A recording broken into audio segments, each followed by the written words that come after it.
I want to do a really quick video about Sri Lanka, the debt that has precipitated this socio-political and economic crisis that's unfolding. I had done a previous video. It's pretty long. It's very extensive.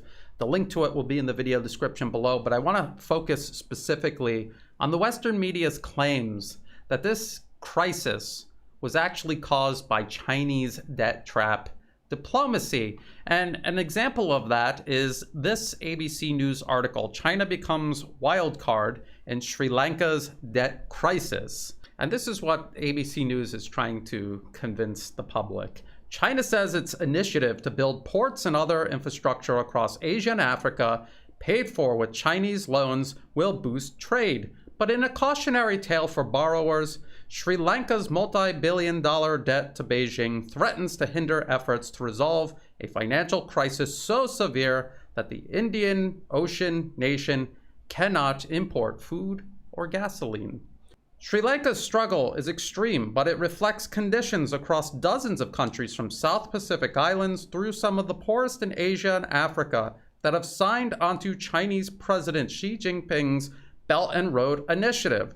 The total debt of poor countries is rising, raising risks others might run into trouble. Sri Lanka's 22 million people are in dire straits. Foreign currency ran out in April, leading to food shortages, power cuts, and protests that forced a prime minister to resign. Payment on $51 billion of debt to China, Japan, and other foreign lenders was suspended. And as I pointed out before, the way they word that, they list China first, then Japan, and then they say other foreign lenders, as if it's in that order, the amount that Sri Lanka owes in debt. Except that is not true.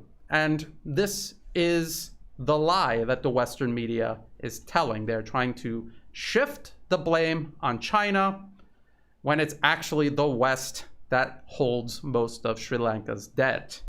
And they're not the only ones telling this lie. Check out this Voice of America article. As crisis hit Sri Lanka, counts cost of Chinese projects, India moves to recover influence.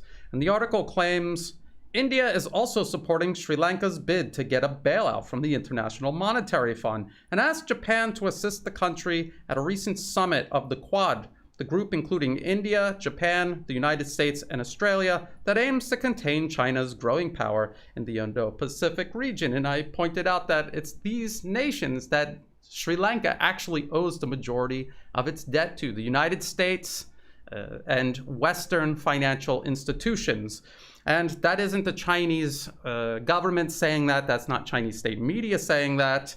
Let's look at this article from DW. This is German media. Sri Lanka's foreign debt default, why the island nation went under. And the article says, a financial crisis has been brewing for more than a decade in Sri Lanka, where international sovereign bonds or market borrowing constitute a major portion of the country's foreign debt. The article also says ISBs account for nearly half of the country's total outstanding external debt. And then there is an accompanying graphic which breaks down the debt Sri Lanka owes. China's right there, 10%. 10%, a very small percentage of the total debt Sri Lanka owes. And as you can see, just as the article said, market borrowings makes up the vast majority. There's also the Asian Development Bank, which is dominated by Western financial institutions. Japan, 10%. World Bank, 9%. And then they say other at 9%. And India at 2%. So as you can see, Sri Lanka isn't collapsing because of China. China is a very small percentage of this overall debt. That is not what is cratering their economy. It's the debt they owe to all of these other countries and financial institutions. And it's also the sanctions that the United States and its allies are placing on Russia. They are trying to block Russia's sale of fuel and also fertilizer, but also grain. And all of this causes prices to rise worldwide. And a situation in Sri Lanka that is already bad enough is compounded by the rising prices. And then you're probably asking yourself, 47% of Sri Lanka's debt is held by these bondholders. Who holds these bonds? So there's another article. Again, the Western media, well, this is Nikkei Asia, but it's extremely pro-Western.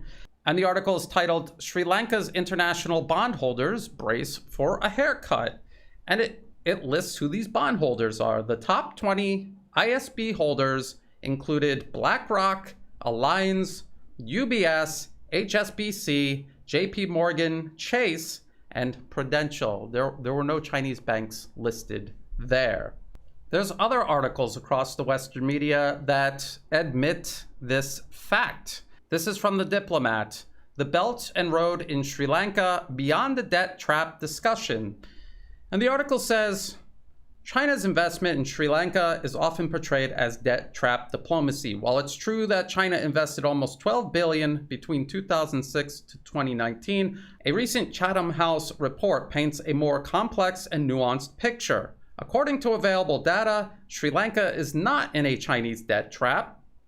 Sri Lanka's debt to China amounts to only 6% of GDP. Rather, Sri Lanka has a general debt problem, owing about 27% of GDP to international financial markets and multilateral lenders like the World Bank, or in other words, Western financial institutions. They created the problem, they are compounding the problem, and now they are blaming China and Chinese debt trap diplomacy. It's another case of the West simply lying. China's Belt and Road Initiative is an investment in infrastructure. It's infrastructure that every nation needs to do business, to expand their economy. These are big investments, but they are investments that will actually pay off. And they're completely different than the type of predatory lending that the IMF engages in, or the World Bank, or these bondholders who aren't actually investing in Sri Lanka. They're buying it up and they're manipulating the markets so that they can control the country economically, politically, and socially, just as they've done to many other countries all around the globe and for decades and decades, for as long as these institutions have existed. So I just thought I would focus in on just that part of Sri Lanka's political and economic crisis. I did a much longer video that gets into the history of Sri Lanka, US interference there over the decades, and more details about the political protests themselves unfolding now. The link to that will be in the video description below, along with the links that I just mentioned, these articles that I used as a reference. Again, all Western media sources, none of them from China. Also in the video description below will be ways you can help support my work. You can do that through Buy Me a Coffee, through Patreon, and also PayPal. That is what allows me to do this work. And to everyone who has been helping, whether it's month to month, one-time donations, or even if you're just helping share my work with others, I greatly appreciate all of that. I honestly could not do this work without that support. So thank you so much. And as always, thank you for watching.